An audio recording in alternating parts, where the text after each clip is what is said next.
Good morning, afternoon, evening, wherever you are, and welcome to the latest edition of FreeThought Hour.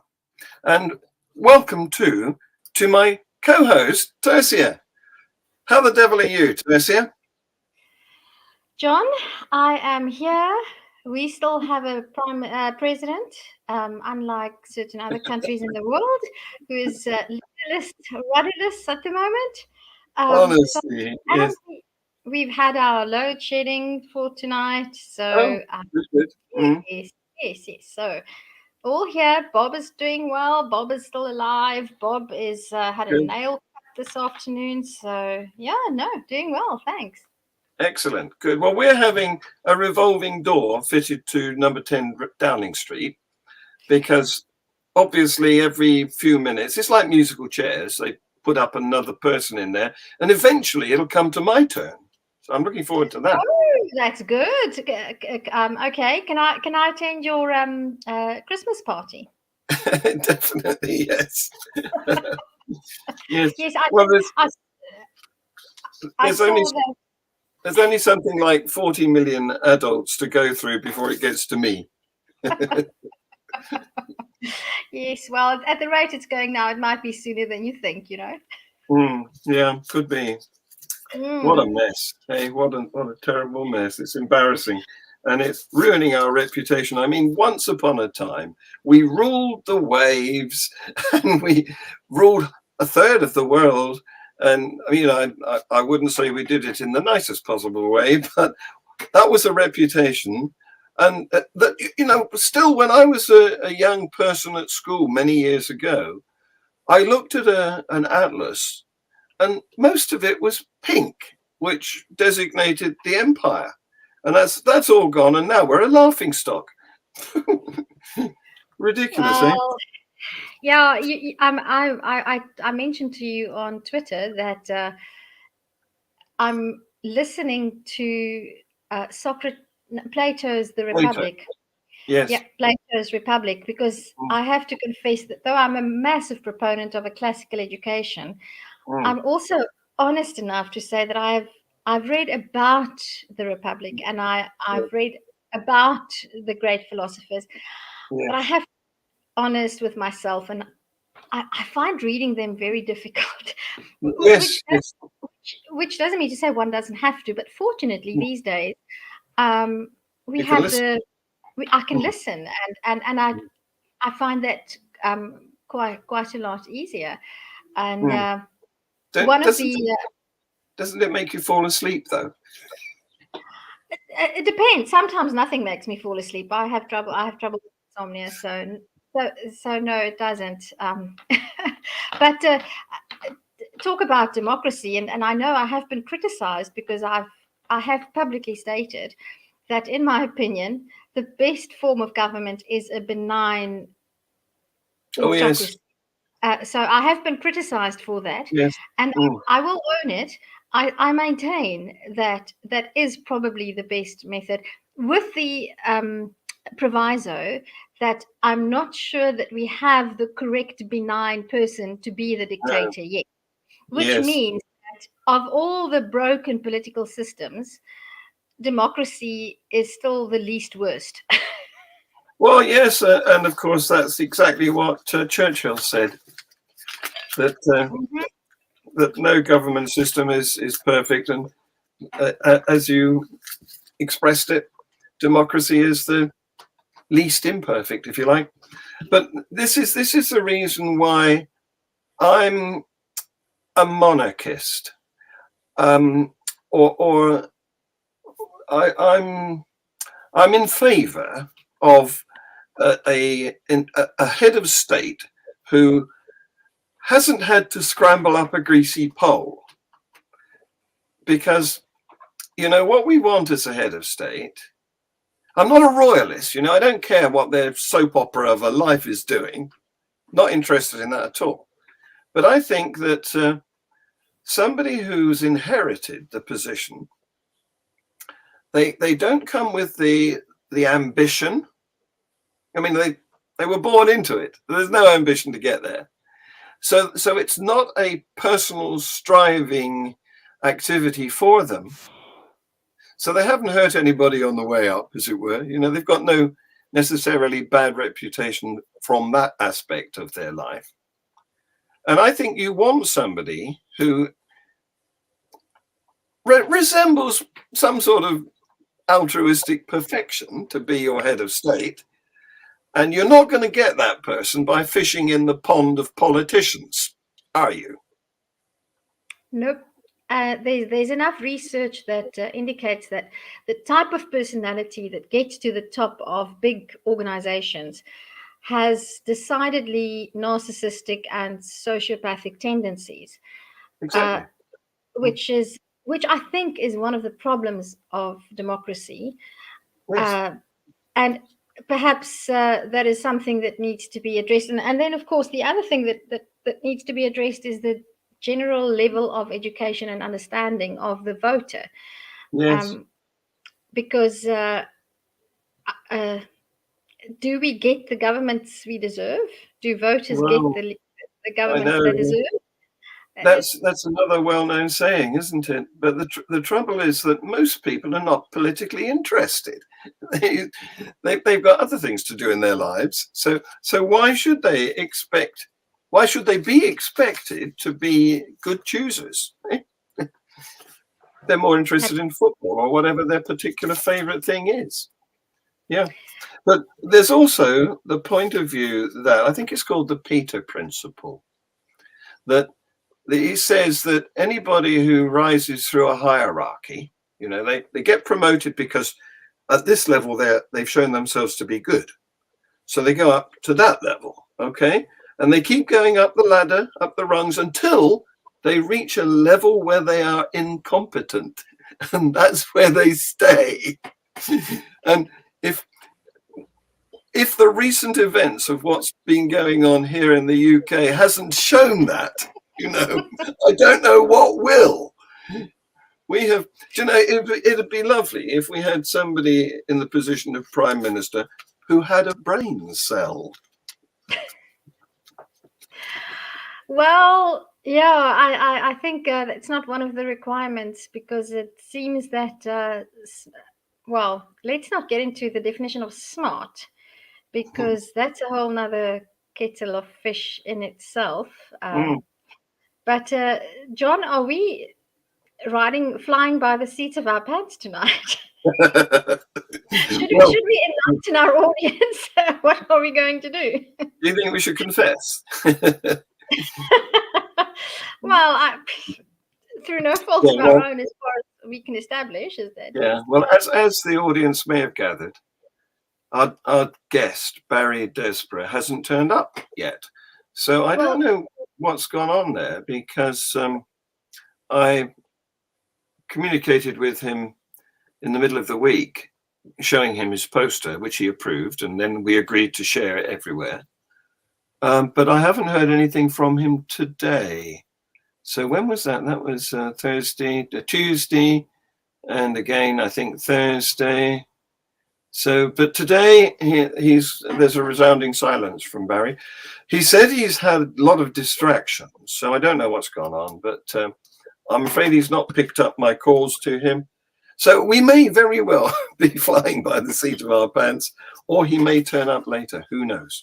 Well, John, let's first just say I hope that he's well and that nothing serious has gone wrong. Yes, indeed. Because both you and I know from experience that sometimes life happens. And Barry, we hope that you're fine and well, and that something unforeseen has come up. We will forgive you, pending. No. Let's see what we can do. And I have to confess that we are actually, you see, we are approaching the South African summer, and living in the Western Cape, we have these lovely warm, sometimes too hot for my liking, but we have lovely warm days and long, mild evenings that and it's getting darker later and later, and yes. I don't wear a wristwatch, so when I see it's getting dark, then I say, oh dear, maybe it's time that we prepare something for supper. And we have this thing in Africa that we call a braai, and we were having one tonight. And I was busy with potatoes and things, and because I go by the sun. Yes. And Yes. next moment, I said to the kids, "Oh my goodness, what's the time?" And I quickly went and put on my face. So it was a very close call, or you were all by yourself tonight. I was almost so engaged with the being outside and drinking wine and being all holiday atmosphere. That's so, but I'm here. I'm here. And the bad thing is that we haven't prepared to fly by the seats of our pants. But last week we did. Last week we knew that we didn't have a guest, and because our guest fell ill, and we discussed what we were going to talk about, and we spoke about evolution, and that has led to shall we call it a fracas or a lively conversation on Twitter? Yeah. Well, I want to agree with you, first of all, that we all go by the sun. You know, there's been some interesting research on circadian rhythms. And the actual clock is an artificial human fabrication that we try to impose upon our biology.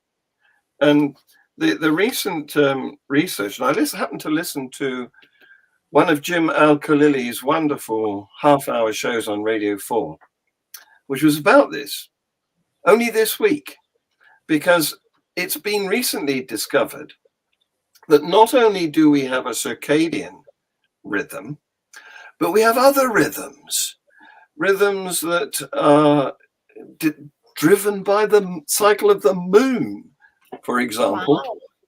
Wow. And it's really worth listening to the program, Life Scientific, it's called. I recommend it. I will. I have quite a number of BBC4 programs on my playlist. Something interesting about time and our adherence to this artificial thing that we think is real, which is not time. Time according to a clock, at least. I don't know. Is time as in time space continuum? We don't even. But I'm not going to say anything about that because just now I'm in.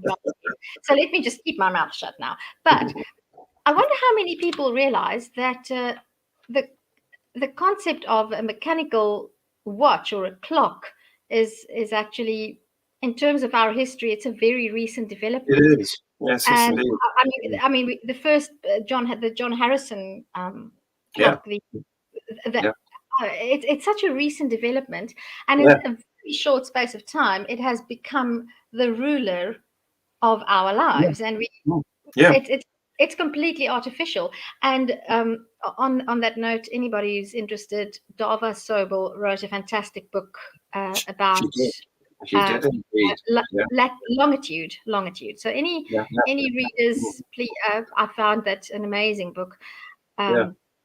I've got a copy, or at least I had a copy, but I don't know whether I've still got it. Yes, I know exactly where mine is. Do you? In one of your bookshelves, we can see at the back. Yes. It's probably there. It is. Well, you wouldn't be able to see it, but it's there. We've cleared out all our bookshelves, I'm afraid, and because we needed to redeploy the room that was being used as a study, and so we're now entirely digital. Everything we want has to be obtained from a laptop or other device. But you're right, because Harrison won the competition for providing. The problem was, while they could shoot the sun and determine their latitude by the angle of the sun above the horizon, they couldn't determine their longitude because that you had to know what the time was in order to be able to do that. And they because clocks had been invented long time before. I mean, water clocks back in the days of, I don't know, the Phoenicians. But sundials and things like that. Exactly. But clockwork clocks were fairly recent and they were inaccurate. And it took Harrison to come up with the chronometer, which actually measured time to within a second over the period of, I don't know, a week or more, which was close enough for sailing across the Atlantic. So they could set it.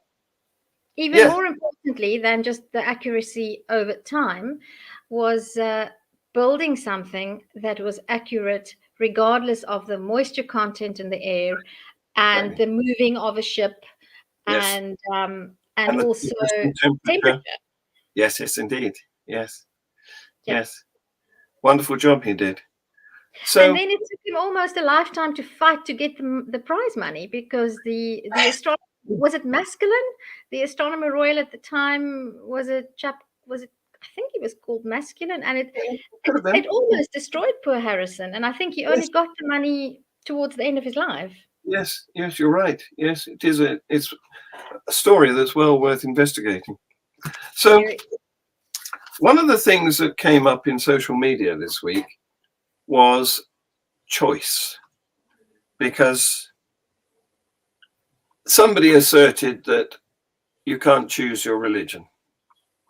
And I've got views on this because, Me too. yeah, okay, well, let's hear your views first then, shall we? No, you go first. Let me hear your views first. I'll tell you why. Because is it possible? Choosing one's religion is one thing, in my opinion, whereas choosing faith, choosing so I could. You see, now I'm doing it. I'm giving my views. I could potentially choose a religion. It would be like choosing which wine to drink or which pen to use. But choosing a religion to me is different. It's like, but with choosing to believe in that religion to me is a slightly different uh, issue. So obviously, it stands to reason that one wouldn't choose a religion unless one believed in that religion. So I get what you're saying, but for the sake of precise and exact in our communication, um, in that sense, I could possibly choose a religion, but I'm not of the opinion that it's possible to choose what one believes about Okay. anything. Yeah. Yeah. Uh, That and was that's why I make the distinction between right. choosing a religion Hmm. and choosing what one believes. Okay. So my So, view is that it's not possible to choose what one believes. mhm, What's your good. view? Okay. Well, I've got some, I can respond, contribute to this discussion, certainly. Let's stick with choosing religion first of all, and then we'll go to choosing belief. I think that we're all born without communication ability. When we're newly born babies can't speak, they don't know language, so they can't come with any knowledge of words like God, for example. They are completely innocent of those sorts of concepts. So where they're born and what they're born into in terms of culture and family and so on is how they acquire, and they acquire them together with their language. When you are learning, when you are picking up language, when you are learning to speak, when I had a very young child just toddling along, we used to walk along the street and I would point to a car and I'd say, pink car, and the next one, silver car. I was teaching language, and you teach, your first religion gets taught like that. John, can And I ask you something? Before you continue, do you think that religion is part of culture? yes, Okay, good. So one is taught religion the same way one is taught culture, and it's quite immersive because it's part of how one grows up. yes, Okay. it's Yep. it's the what the problems that you face in daily living. Yes. So, in other words, your initial religion, if you are inducted into one, and I wasn't, I is was. embedded into your language. So as you acquire language, so you acquire whatever religion has been associated with the people using your language, that language in your vicinity. Okay, that's your first religion. You didn't choose it, you imbibed it, rather like you're doing to that lovely South African wine. Ah, my glass is empty. It's just the ice floating in there right now. I would choose to have it full up. There you go. We might let you have time off to do that in a minute. But your second religion, you can definitely, assuming that you are of an age to be able to make an informed decision, you can definitely choose that. And historically, it's been done by notable people like, for example, Cassius Clay, the world famous boxer who dropped his Baptist Christianity that he was born into and adopted Muslim Islam and the name Muhammad Ali later in life. Cat Stevens? So, yes, indeed. Yes. That was definitely who? Constantine? Yeah, probably. Yeah. Who chose to adopt the Christian religion? Yes. That was definitely an informed choice. It was somebody making a decision, a conscious decision, from a position of having a mature mind and the ability to do that. So my attitude towards the choice of a religion depends on the age of the person in consideration. So I don't think you can choose your first religion or no religion. I do think you can choose your second religion. And I've interacted with several people who started out as Christians and turned into non-Christians, and even a few people who started out when I first met them as atheists and have subsequently become Christians. Those are conscious choices. So yes, apart from your first religion that you imbibe as an infant, religion is a choice. I agree in the sense that, as I explained,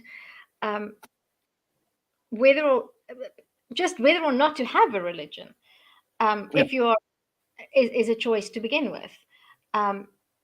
But then, what is your opinion about my comment that one cannot choose what one believes? Good point. Yeah. Do you think those are two slightly separate though related matters? Yes, absolutely. Yes, because a faith is a parcel of elements, including a doctrine, a belief in a particular deity, some rules to live by. I want to give an example. Sorry, John. I want to give an example of a person that I've met whom I think is an example of somebody who has chosen a religion. I met a very well-known and fantastic South African professor in pediatric oncology. And though she is a Roman Catholic, she grew up in one of the Reformed Afrikaans churches. She's Afrikaans speaking, so she grew up in the Reformed Afrikaans religion.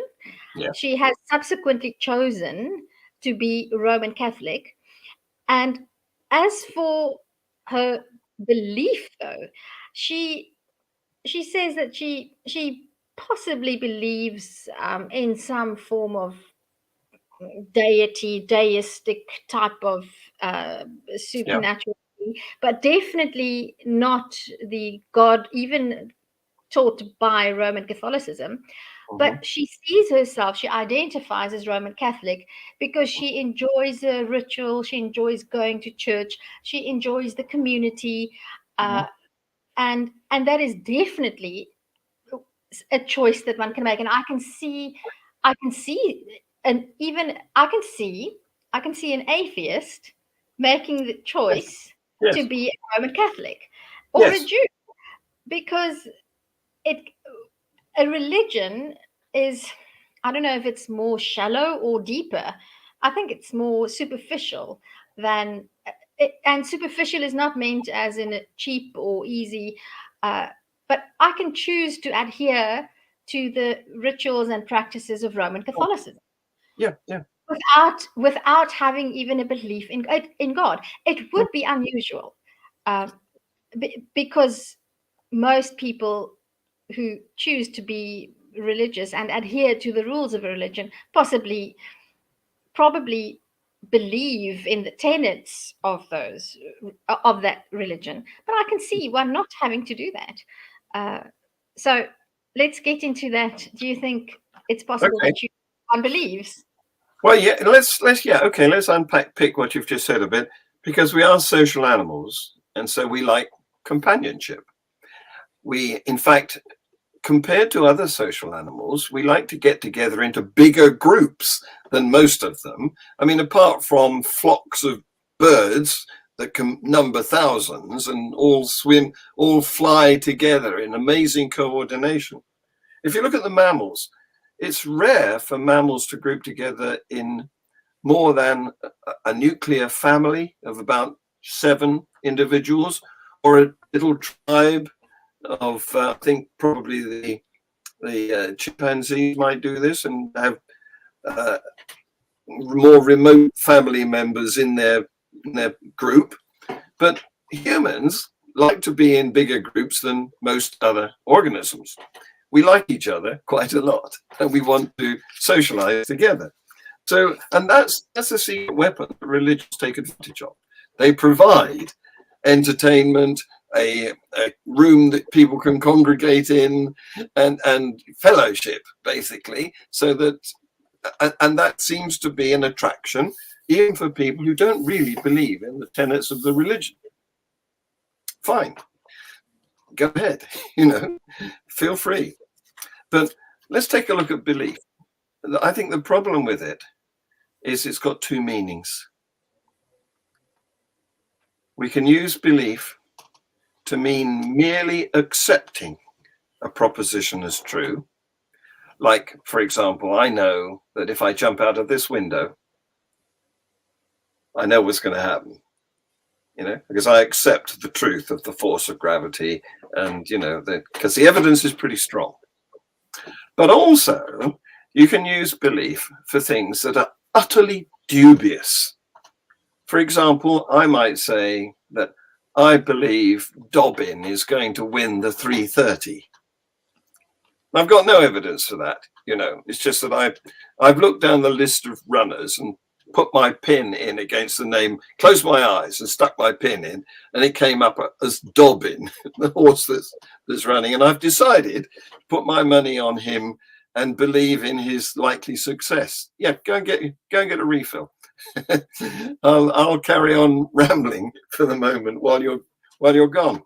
So that's one, the other aspect of belief. That's believing in something fatuous, something that's very dubious. So if you think of it as like a horse race, at the beginning of the horse race, you can believe in whatever you like, but after the race, belief is completely redundant, because you now know who has won. And so you deciding to consider one to be a winner and others not is irrelevant. And that's the problem with the word belief. Last week we spoke about using the right word for the right thing. There's a very good essay that I've forgotten his name. George Orwell, and I've forgotten his real name, but he wrote Eric Blair. Oh, yeah. Under the pen name George Orwell, wrote a very good essay about how to communicate, how to speak clearly. And I think we need to focus more on that than we do, because when one wants to convey the idea that I'm convinced of something, that one should not use the word believe unless one, and one can qualify that. I can say, I'm convinced that Dobby will win the 3 o'clock race on the basis of the fact that he's won so many races before, he has a good jockey. Then you can use, but then you are basing your conviction, which it is at that time, you are convinced of that, Yep. And it would be better than to use the word, it is my conviction on the basis of X, Y, Z, that this will possibly happen. But there are degrees of conviction, and Yes. there are degrees of certainty. And I'm Yes. not a proponent that we can be 100% sure of anything No. at any given moment. And that brings us, I love the word. I love to say that's the problem of hard solipsism. Don't you just love that? Oh, yeah, I am. I'm impressed. Yes. I just Well, love it. And but we should make to say that I believe in God. That to have that belief is not a choice. You're either convinced by the evidence or you are not convinced by the evidence. And that's what I mean when I say that you cannot choose to believe. I cannot say that I'm now going to choose to believe that there is a God. I can utter the words, but there's no ways that I can make myself believe that. Not with all the power in the world.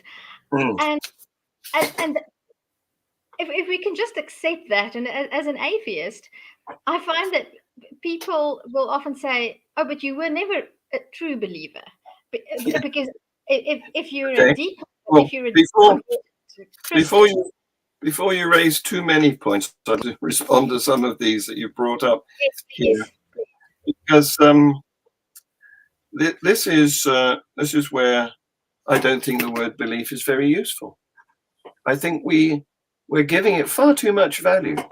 It's utterly unimportant what I believe and what you believe, because let's face it, what goes on in here, whether we're convincing ourselves by reiterating a concept or not, has nothing to do with what's out there. So, you can, it's feel free, folks, to believe what you like, and it won't affect the universe at all. So I will be a big proponent of devaluing the concept of belief as trivial. But let me pick up on one or two of your other points that you rushed through there. Yeah, nobody can be certain about anything. In fact, what we know about the universe is that it's all relative. It's all relative to time, and depending on what factor you're investigating, very often to many other things too. So all we can do, you see, the trouble with being certain, absoluteness, is it's unrealistically polarizing. We're hoping and expecting things to be either one or the other. And it isn't like that. Everything is nuanced. As you said correctly, there's a sort of a spectrum. And so there's a level of probability. But in terms of living our daily lives, we do know what we mean by certain propositions. I mean, I gave the example of leaping out of the window. Those things are so highly probable to be correct that, to all intents and purposes, we do consider them to be, likely to be true. So I wanted to get that point out there too. But I also agree. John, can I quickly respond to that, Yeah. the question of certainty? Okay. Firstly, we have to acknowledge that we have a very poor grasp of probability as a species, in the way, in terms of how our brains work. Yes. We, in fact, have a poor grasp of probability. That's just a fact, in my opinion. Yes. Yes. But then, as far as certainty is concerned, the tension between what is certain and what is not certain becomes irrelevant in certain aspects at certain times regarding our daily lives, and that is an important distinction. There are things that have over time become so certain in our daily lives, the way that we live in the material world, that we can regard it as 100% certain. We don't have to spend time wondering about it. It is Mm. certain that there is Yeah, such yeah. a thing as gravity, and So I think that prevents us from falling into the trap of relativism, because yes, and once again, there's relativism in the scientific sense, as in Einstein's special and is it the special theory of relativity general, and the general general. one? Uh, Mm. and we have come to use the word relative also in a colloquial manner, and Mm. the two ideas are quite different. And uh, yeah, I just wanted to say that. You wanted to make another Yeah. comment, because Well, there's another idea that I want to bring into talking about certainty. okay. There's something else that I Well, want to get into. I agree that we, as a species, we find it difficult to grasp probability.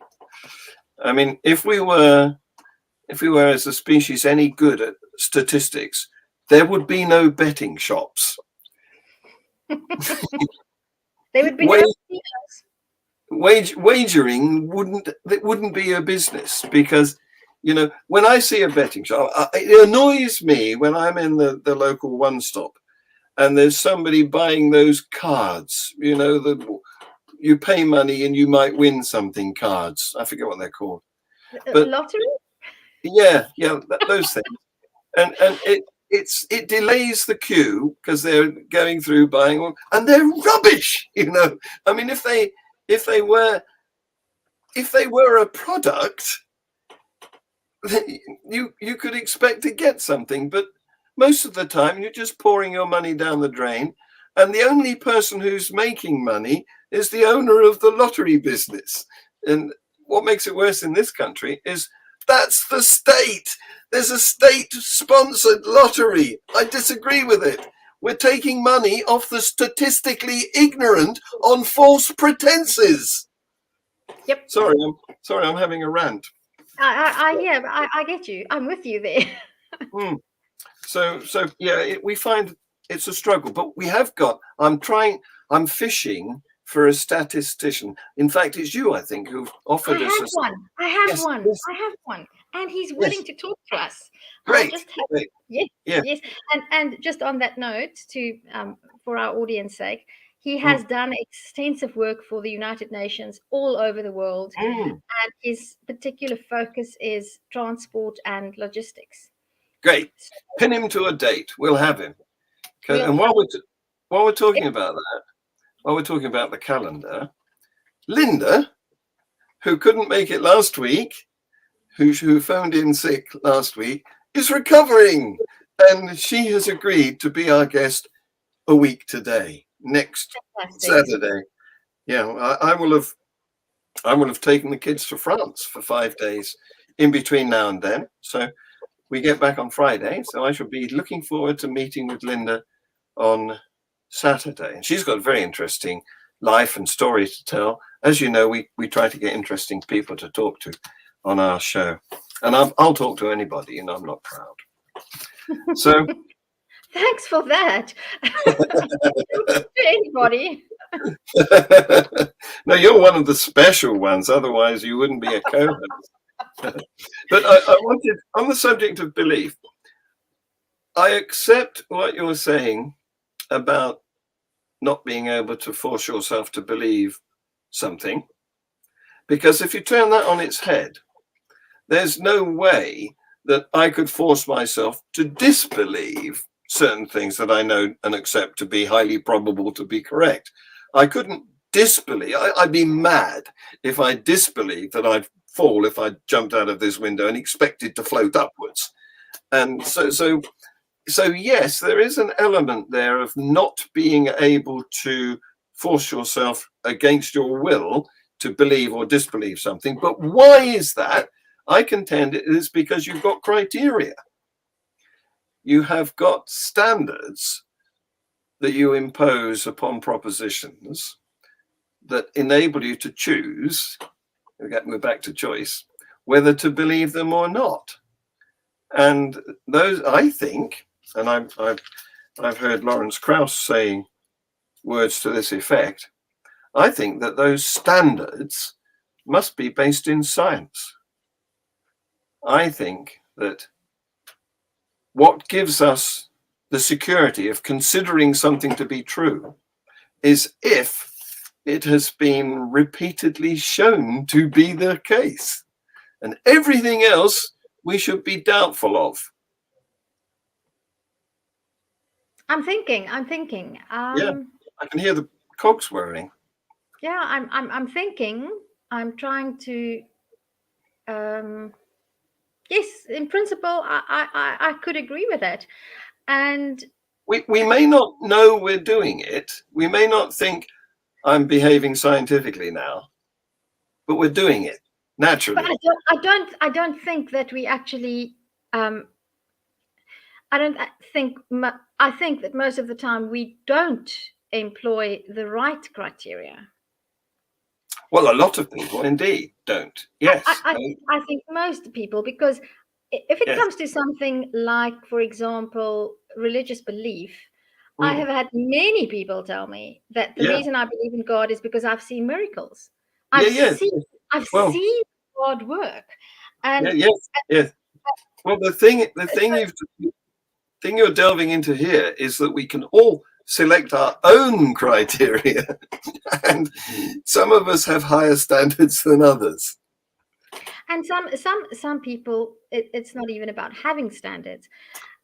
There are many millions of people out there who actually just know too little. And as a teacher and as somebody who has basically my scientific education is has been my own work thanks to the internet, because I never took science as a subject at school. I wasn't smart enough. I didn't like biology. I wasn't smart enough to take physics because I couldn't do maths. I still can't do maths very well. But I was forced to take mathematics. And that's an interesting topic that we could perhaps get a math teacher in at some time. Because although I really struggled with mathematics, I did pass it. In those days, we had what was called the higher grade, which was the most difficult maths that you could do at school. And my father forced me. Can you believe that he forced me to finish maths at the higher grade? And I did get I got a D symbol. But there's something, and it teaches you how to think. The ability to set things out step by step, to learn how to do that, and to make the right, to connect the right things. Because when you're doing geometry, for example, and you have to give a reason, so I'm saying that this angle equal to this angle, but I have to give the right proof. I can't. You can't give a wrong proof. There is only a proof or not a proof. That's one of the few places where you can use the word proof, because it has to be, a proof has to be absolutely true, eternally true. And the only place that condition exists is in the conceptual world, like maths. Okay. I'm making a distinction between proof and reason. So if I have two parallel lines and I have, and I'm saying that this angle is equal to that angle, but I give the reason, it's because the sum of the inner angles of a triangle is 180 degrees. That can fly, because that's not the reason that if you have two parallel lines. I'm doing maths and English here that I've never done. Be patient with me. I know what they're called in Afrikaans. In Afrikaans, it's called verwisselende hoeke. So it's when you have two parallel lines and you have a line here, and it's looked like a Z. And that angle, what is it called in English? I've never done maths in English. Opposite and equal angles. Yes. Opposite. But the reason those angles are equal is not because there's a triangle and it's the sum of the inner angles of a triangle. So maybe there's you have to give the right reason for the right argument. You can't just Yes. give any reason. And No, no. this to that's an important skill. And one of the reasons that we make so many thought mistakes is because we see causality and we connect things that shouldn't necessarily be connected. And Mm, because that's how our brains work, because we want to see connections. yes, we Because do. when we Yes. see the connections, it makes us feel safe. Because Yeah. Yeah. and we want to feel safe. I don't know if I've sent you a link to a, a conversation with Professor or Dr. Wathey, Wathey.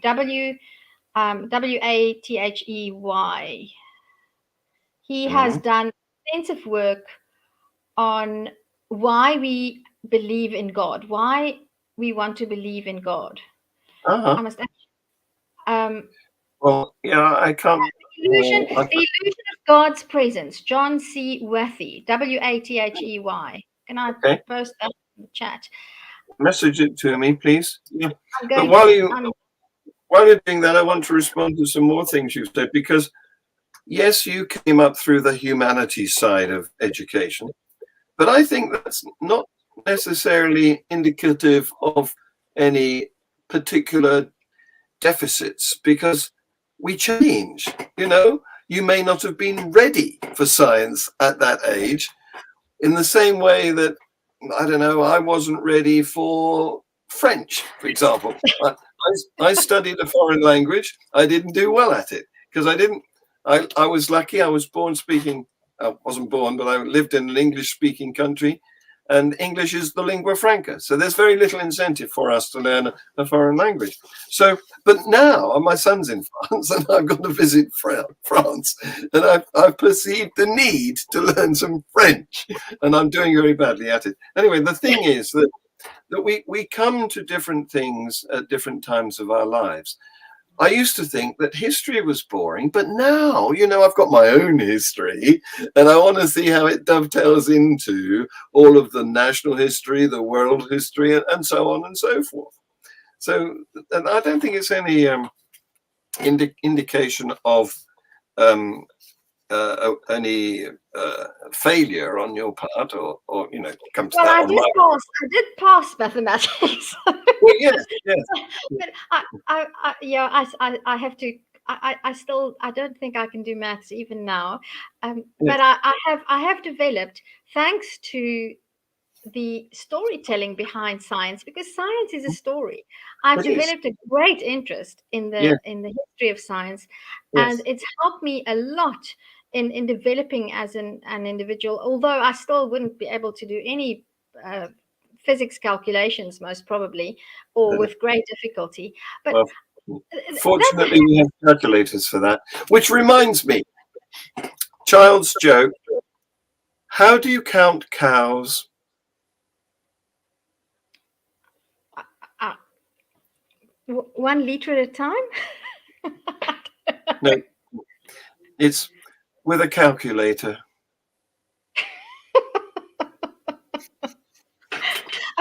I've got to tell you, this child, my kids would say it's a dad joke, not a child's joke. Yeah. So everybody knows about Karl Marx. Yeah.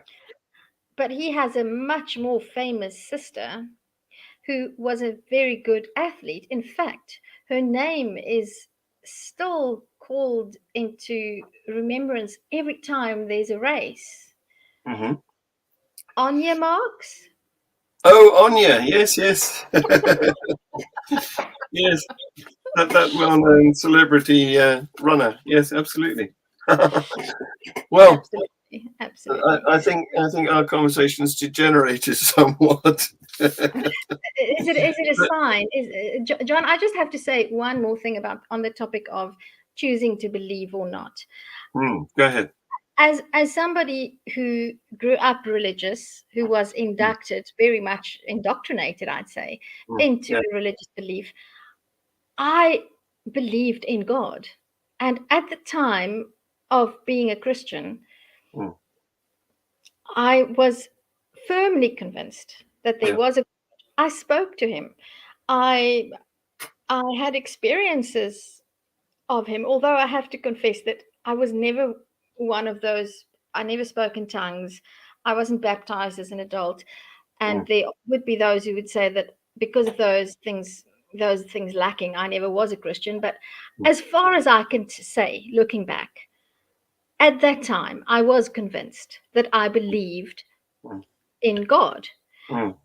And now I'm convinced that there's not enough evidence of a God. Yeah, absolutely. So I find it very interesting to try and examine my Christian self. And it's a very uncanny experience to read the prayers that I wrote when I was a Christian. I was a very deeply religious. You wrote prayers. You composed your own prayers. Well, they basically letters to God. I wrote like I wrote a diary, like I kept a diary almost all my life. I would some parts of my diaries became prayers. Sort of, I would begin to address God. And if you look at Dr. Wathy's work on the illusion of God's presence, all of that now makes so much sense to me, because some part of our being remains a child. We because we are primates, we need constant. We have a need to feel that we are being cared for, not as we grow up, not so much in terms of our physical needs, but we have a need to feel that we belong, to feel that there's someone taking care of us, to feel that we are being heard. Yeah. To me, there's all indication that very deep need that we have as primates explains why we invented the God character. And in that sense, I think we need to have compassion with anybody who cannot imagine a life without a belief in a deity. Because and somebody who was never religious might find it difficult, but I can testify to the feeling of peace and when you're going through a hard patch in your life and to hang on to this belief that there's somebody stronger than I, greater than I, but he's taking care of me. Yes. Well, yes, that's because we I'm hesitating to use the word higher. The mammals that are more closely related to us, not only mammals, but some birds and even some reptiles, nurture their young. And so we grow up expecting there to be a more powerful creature that looks after us. And sadly, they die throughout our lives. But we still have this desire to have a more powerful creature looking after us. It's very interesting when you look at Dr. Wathy's work, how he makes the correlation between why do we lift our hands why do Christians? It's the infant. It's the infant looking up and the imprint of the mother. And it's a survival thing, and that now we've come full circle because I can tell you some how more we about evolved. Yes, because not only if you've got toddlers, not only do when they're tired and they want to get picked up, not only do they do that, but also little dogs do it too. Bob does it. Bob climbs up against my leg. Well, it's not necessarily the climbing up. It's the gesture. You can tell if a little dog's down there looking up at you, it wants to be picked up. Because the infant is always the smaller, and the caretaker is always the bigger. Yes. Initially, not only that, but as our guest of a couple of weeks ago, your friend Peter Rue, was saying that all of these impressive events come from above. Thunder is up there. We had a terrific clap of thunder earlier yesterday. big flash of lightning, and they're all in the sky. All the torrential rain, it's all up there. So that's why we beseech the up there to be kind to us, you know? Absolutely. So, John, on that note of the up there, maybe we should try and see if we can't get Dr. Worthy as a guest, and we might try to get Professor Mark Solms again, because I'm sure that with his psychiatry and psychology background, this might be something that we could pick his brains about. And the reason the subject fascinates me is because I think if the human species understand ourselves better, we can improve the way we live together in the world. And we need to understand why we believe what we believe, and where it comes from, and where is it taking us in the way we practice it at the moment. And I would just like to end with this. You earlier in the conversation, you said that it doesn't matter, you don't care what anybody else believes, you're free to believe whatever you want to. And there's, in one sense, yes, it's true. I don't want to dictate to, and I couldn't even begin to try to dictate to anybody what to believe, but having acknowledged everybody's right to believe whatever they want to, I think we need to have honest and serious discussions about the effect that what we believe and our grounds for believing it has in the real world. Because that is something that is important. Because while anybody has the right to believe whatever they want, they don't have a right to impose it on others. And they have to acknowledge the fact that what they believe has an impact on others. Yes. And we need to address those issues. And we need to establish that while you have the right to believe whatever you want, other people have the right to criticize what you believe and the effect that your belief has on other people. Exactly. It's that old thing about my right to swing my fist ends at the beginning of your nose. Yes. You know, I can swing my fist as far and wide as I want to, but the moment your nose is part of my swinging, then we need to enter into a different type of discussion. Yes. Well, as you know, I'm taking 3 girls to France, and they're of different ages. We've got 7, 11, and 15, and you know what it's like trying to control 3 siblings. So I'm telling them that they've got to imagine they're inside a bubble.